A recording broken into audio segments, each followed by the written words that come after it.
दोस्तों आप सब कैसे हो। तो दोस्तों रेलवे भर्ती बोर्ड ने एम्प्लॉयमेंट नोटिस नंबर 2/2024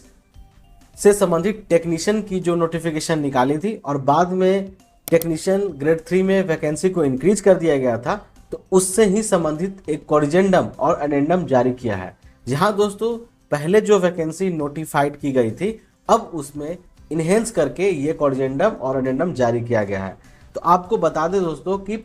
पहले नोटिफिकेशन में कैटेगरी 2 से लेकर के कैटेगरी 18 तक दिया गया था, लेकिन अब इसमें 22 कैटेगरी को और जोड़ दिया गया है, क्योंकि ये जो ऐड हुआ है वो रेलवे यूनिट्स वर्कशॉप में और भी स्टाफ्स को डिमांड को देख करके किया गया था, यानी वैकेंसी को बढ़ाया गया था। दोस्तों पहले जो वैकेंसी थी उसमें 5154 वैकेंसी और प्लस कर दी गई है और फिर से इसको आज जारी किया गया है, यानी 27 तारीख को। ठीक है, तो आपको उससे सारी जानकारी बताएंगे और आपके लिए बहुत ही महत्वपूर्ण है दोस्तों इसको समझना, क्योंकि अब इसकी एप्लीकेशन जो विंडो है वो स्टार्ट हो जाएगी। अब हम बात करेंगे दोस्तों कि क्या इसमें नए कैंडिडेट भी भर सकते हैं या सिर्फ जिन्होंने फॉर्म भर रखा है पहले से उनको ही मौका मिलेगा। तो जो भी इससे संबंधित जानकारी है दोस्तों आपके काम के लिए है, वो मैं आपको जरूर बताऊंगा। तो दोस्तों अगर आप इस चैनल पे नए हैं तो चैनल को सब्सक्राइब करके बेल आइकन भी प्रेस कर दीजिएगा, ऐसे ही अन्य अपडेट्स जानने के लिए। तो दोस्तों आप इस ऑफिशियल नोटिफिकेशन में देख सकते हैं कि पूर्व में जो नोटिफिकेशन टेक्नीशियन से संबंधित जारी किया गया था उसमें 9144 वैकेंसी को नोटिफाई किया गया था टेक्नीशियन ग्रेड 3 में, और टोटल कैटेगरी से 17, यानी कैटेगरी नंबर 2 से लेकर के 18 तक। ठीक है, बाद में दोस्तों एडिशनल डिमांड रिसीव हुआ कहां से, तो जोनल रेलवेज हैं, प्रोडक्शन यूनिट है, वर्कशॉप वगैरह है, तो 22 नए कैटेगरी को जोड़ा गया। तो अब हो गया दोस्तों टोटल कैटेगरी 2 से लेकर के 40 तक और वैकेंसी हो गई 14,298, यानी दोस्तों ये फाइनल वैकेंसी टेक्नीशियन ग्रेड 3 की हो गई। अब यहाँ पर हम बता दें कि जो नए कैटेगरी जोड़े गए हैं उसमें educational qualification, medical standard, suitability of post for PWBD, यानी दोस्तों जो हैंडीकैप कैंडिडेट हैं उनके लिए वो पोस्ट सुटेबल है या नहीं वो भी बताया गया है, क्वालिफिकेशन में कुछ चेंज हुआ है वो भी बताया गया है, या मेडिकल स्टैंडर्ड क्या हुआ वो भी बताया गया है। तो हर चीज उसमें बताया गया है और ये जो है वो कैटेगरी नंबर 19 से लेकर के 40 तक में बताया गया है। Community wise category wise position जो रिवाइज वैकेंसी के है दोस्तों उसमें जितने भी आरआरबी हैं सभी में वो मेंशन कर दिया गया है और अब 2 से 40 तक कैटेगरी है और आप देख सकते हैं। ठीक है, तो यहाँ पर एजुकेशनल क्वालिफिकेशन है या मेडिकल स्टैंडर्ड है या हैंडीकैप कैंडिडेट्स के लिए जो भी स्टैंडर्ड है जो मांगा गया है उसमें जो नए कैटेगरी शामिल किए गए हैं। अब लिखा है यहाँ पे कि opportunity will given to fresh eligible candidate, यानी दोस्तों ये जो वैकेंसी ऐड हुआ तो अब न्यू कैंडिडेट को मौका मिलने वाला है, यानी जिन्होंने फॉर्म नहीं भरा हो या फिर फॉर्म रजिस्ट्रेशन तो किया हो लेकिन जो है फी नहीं भरा हो, तो उनका फॉर्म तो ऐसे भी सबमिट नहीं हुआ तो उनके लिए मौका आ गया है। ठीक है, तो नए कैंडिडेट अगर एलिजिबल हैं तो भी फॉर्म फिल कर सकते हैं।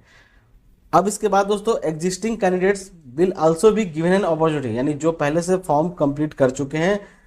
फाइनल सबमिशन फॉर्म का कर चुके हैं, उनको भी मौका मिलेगा आरआरबी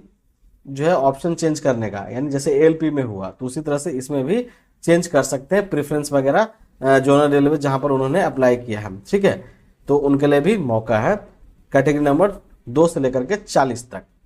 अब लिंक इसके लिए दोस्तों दिया गया है ऑनलाइन एप्लीकेशन के लिए। एग्जिस्टिंग न्यू एलिजिबल कैंडिडेट यानी जो नए एलिजिबल हैं और पहले वाले उनके लिए कब से है तो 2/10/2024 से लेकर के 16/10/2024 तक अवेलेबल रहेगा, 15 दिन के लिए दोस्तों। इसमें ही आपको वो वेबसाइट पर जाकर के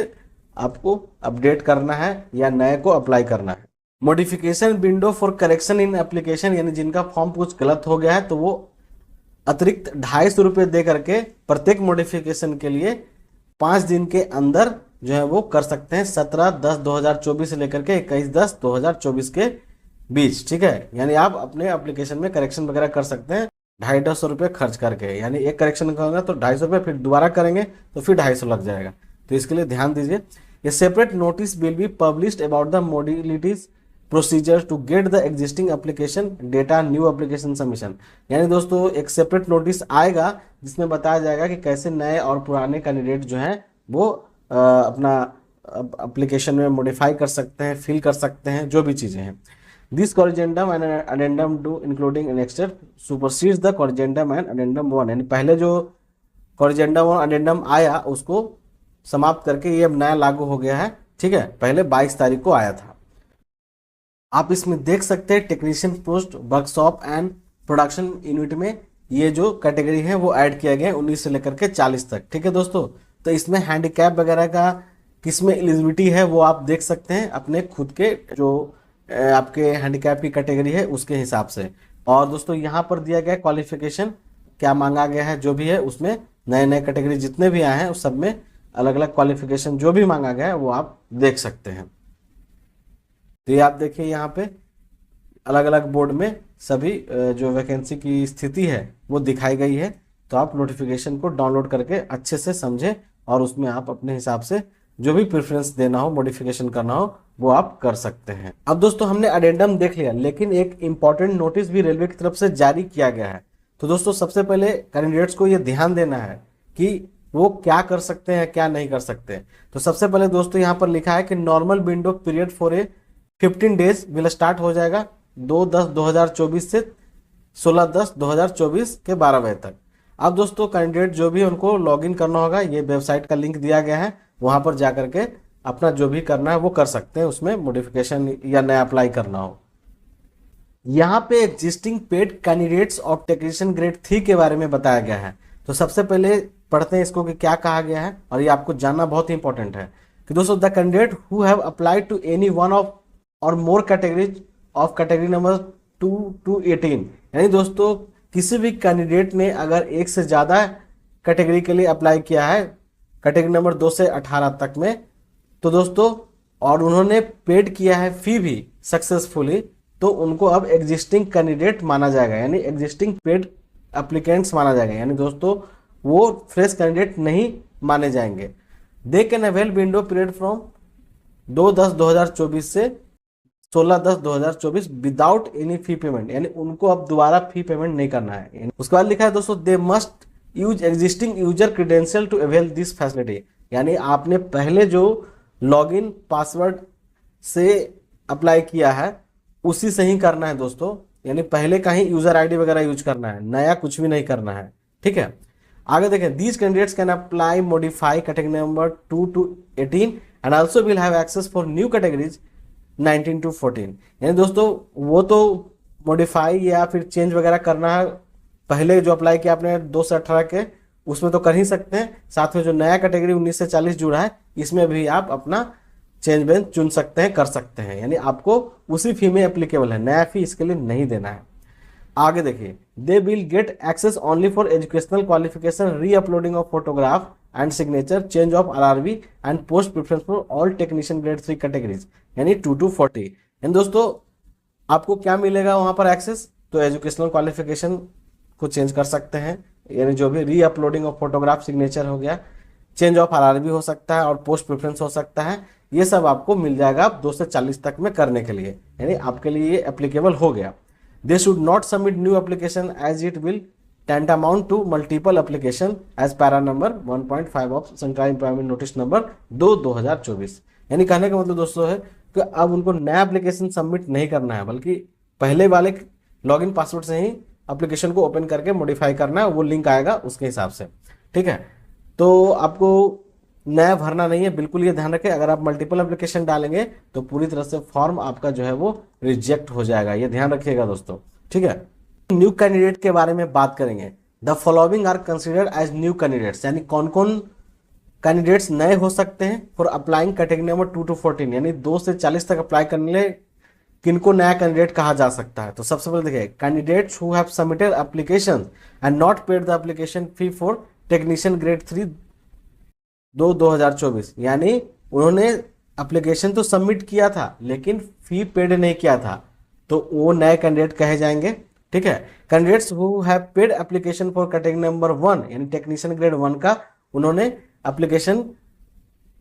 भरा था और पैसा भी पेमेंट किया था। ठीक है, but they have not applied for technician grade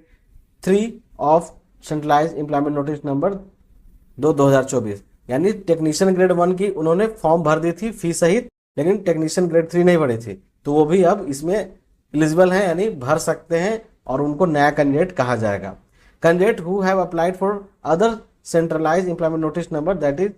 जो दिया गया यहाँ पे इशूड इन द ईयर 2024, यानी जिन्होंने अप्लाई कर रखा है पहले, ठीक है। Candidates who have not submitted applied any of centralize employment notice issued in the year 2024, बहुत ज़्यादा इंपॉर्टेंट है, यानी जिन्होंने कुछ भी नहीं किया है, यानी जो भी वैकेंसी आई थी टेक्नीशियन की उसमें उन्होंने ना तो फी भरा ना ही एप्लीकेशन डाला, कुछ भी नहीं किया, तो वो तो आप अप्लाई कर सकते हैं, यानी उनको अब मौका मिल गया। तो नए वाले कैंडिडेट बिल्कुल तैयार हो जाइए, जिनको भरना है फिर से आप भर सकते हैं, यानी पिछले बार आपका नहीं छूट गया, भरा नहीं पाया, तो अब आप भर सकते हैं। New candidate can apply for category number 2 to 40 of technician grade 3 of centralize employment notice number 2024, यानी नए कैंडिडेट भर सकते हैं, पूरा का पूरा कैटेगरी का लाभ वो ले सकते हैं। All new candidate applicants who have login credential at rrbapply.gov.in can use same credential for submitting this application also, यानी कहने का मतलब है जितने भी नए कैंडिडेट हैं उनको अपना क्रेडेंशियल बनाना होगा, मतलब रजिस्ट्रेशन अगर नहीं है उनका पहले से तो वो करके और सबमिट कर सकते हैं नया एप्लीकेशन, या जिनका पहले से रजिस्ट्रेशन है वो अपना उसी लॉगिन पासवर्ड से फिर से ओपन करके कर सकते हैं। तो नए कैंडिडेट के बारे में मैंने समझा दिया दोस्तों, और एग्जिस्टिंग कैंडिडेट के बारे में भी आपको बता दिया। फिर भी अगर आपके मन में इससे संबंधित कुछ भी डाउट है तो आप मुझे कमेंट कर सकते हैं दोस्तों, और आपके सवालों का जवाब मैं जरूर दूंगा, क्योंकि दोस्तों आपको डाउट क्लियर होना ही चाहिए, क्योंकि आपका थोड़ा भी डाउट अगर रह गया तो हो सकता है दोस्तों आप गलत कर बैठिएगा। तो मैं ये नहीं चाहता कि आपकी फॉर्म भरने में गलती हो, क्योंकि अगर आप पहले यहाँ ही आउट हो जाएंगे तो फिर एग्जाम कैसे देंगे। बात में तो एग्जाम देना है वो आगे की बात है, लेकिन फिलहाल तो एप्लीकेशन जमा होना चाहिए।